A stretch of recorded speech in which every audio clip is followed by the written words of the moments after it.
LAC पे झड़प, अब तक 20 भारतीय सैनिक शहीद। परिजनों को रो रो के बुरा हाल।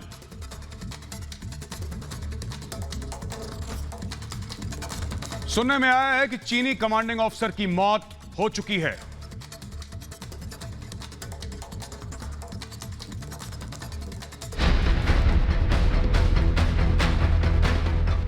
गलवान घाटी में चीन के साथ खूनी संघर्ष में कर्नल संतोष बाबू की शहादत की खबर जैसे ही आई, न सिर्फ परिवार, तेलंगाना के सूर्यापेट शहर बल्कि पूरे देश में शोक की लहर दौड़ गई।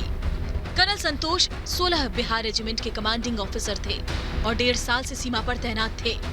चीनी सेना के साथ झड़पें होती रहती थी, लेकिन हालात ऐसे हो जाएंगे किसी को आशंका नहीं थी। We were shocked.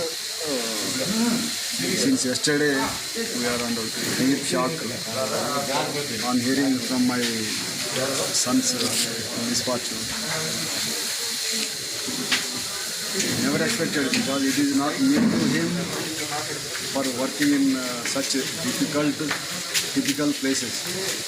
He has faced so many challenges. LAC पर चीनी सैनिकों के साथ हुई हिंसक झड़प में भारतीय सैनिकों के शहीद होने की खबर ने पूरे देश को हिलाकर रख दिया है। गम और गुस्से से हर भारतीय का दिल चीन को सबक सिखाने की मांग कर रहा है। Bureau report, Republic Bharat. स्वागत है आप सबका। मैं जाता हूं अश्विनी महाजन साहब के पास। अश्विनी महाजन जी राष्ट्रीय सह संयोजक हैं स्वदेशी जागरण मंच के। सर, स्वागत है आपका। स्वदेशी यानी कि आत्मनिर्भरता, यानी कि जो हम लोग कंज्यूम करें वो हम खुद देश में बनाएं और हम आत्मनिर्भर बने। अभी तक भारत में एक होड़ है कि अगर मैं ये पेंसिल भी खरीदूं तो देखूं ये पेंसिल इंपोर्टेड है तो ज्यादा अच्छी है, चाहे वो भारतीय और अच्छी पेंसिल बना रहा हो। मैं पेंसिल का सिर्फ एक उदाहरण दे रहा हूं क्योंकि भारत में कुछ ऐसी चीजें बनती हैं जो पूरे विश्व में मशहूर हैं। आपको क्या ऐसा लगता है कि कुछ है हम लोगों में ऐसी कमी कि हर समय हम इंपोर्टेड चीज के पीछे ही भागते हैं? देखिए, समय बदल रहा है और आज पूरे देश भर में पिछले काफ़ी समय से यही माहौल था कि जो घटिया सामान है वो चीनी है, लेकिन उसके बावजूद भी सस्ता होने के कारण लोग उसको खरीदते थे। पिछले 4-5 साल से स्वदेशी जागरण मंच ने एक बड़ा अभियान चलाया जिसके कारण आम जनता में एक जागृति भी आई। लेकिन पिछले कुछ दिनों से लगातार जिस प्रकार से चीन हरकतें कर रहा है और जिस प्रकार से कोरोना वायरस भी फैला और कल जिस प्रकार से उन्होंने कुकृत्य किया हमारी सीमा पर, उससे पूरे देश भर में एक गुस्से का माहौल है। और इससे पहले से ही भारत की जनता ने चीन के माल का बहिष्कार करना शुरू कर दिया और चीन की जितनी भी ऐप्स हैं उनको डिलीट करना शुरू कर दिया। और इसी बीच में कुछ समाचार ऐसे आ जाते हैं कि चीन की कंपनी को ठेका मिलने की भी संभावनाएं हैं।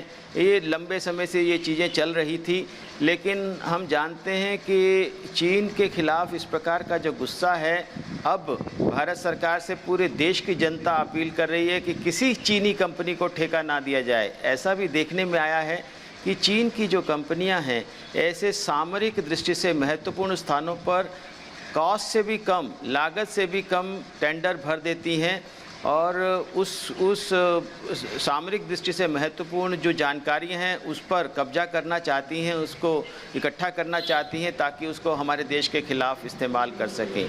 ऐसे सब माहौल में स्वदेशी जागरण मंच ने भारत सरकार से निवेदन किया है कि जो अभी शंघाई टनल इंजीनियरिंग कॉरपोरेशन को ठेका मिलने की जो आशंका है उसको ख़त्म करे और किसी भी हालत में हमें उसे ये ठेका नहीं देना चाहिए। और चीन की जितनी भी कंपनियां जहां जहां उन्होंने टेंडर भरा है उसके बराबर उसके खिलाफ तहकीकात की जाए और उन सबको रोका जाए। यही नहीं, चीन के लोग, चीन की कंपनियां, चीन की सरकार कई स्थानों पर कई स्टार्टअप्स में भी निवेश कर रही है और हमारे पूरी आर्थिक ताने बाने पर कब्जा करने की कोशिश कर रही है। ऐसे सब के खिलाफ स्वदेशी जागरण मंच ने लगातार संघर्ष किया है और ये तो देश की जनता के सामने तो एक जीवन मरण का प्रश्न बिल्कुल, है। बिल्कुल देश सर। से बढ़कर कुछ नहीं होता। जी महाजन साहब। और आज जब हम चीन का सामान खरीदते हैं तो एक सामान जो खरीदते हैं वो हम चीन को उस डंडा बनाने के लिए जिसमें कील लगा करके हमारे जो जवानों को जिस प्रकार से उन्होंने शहीद किया है। जी जी जी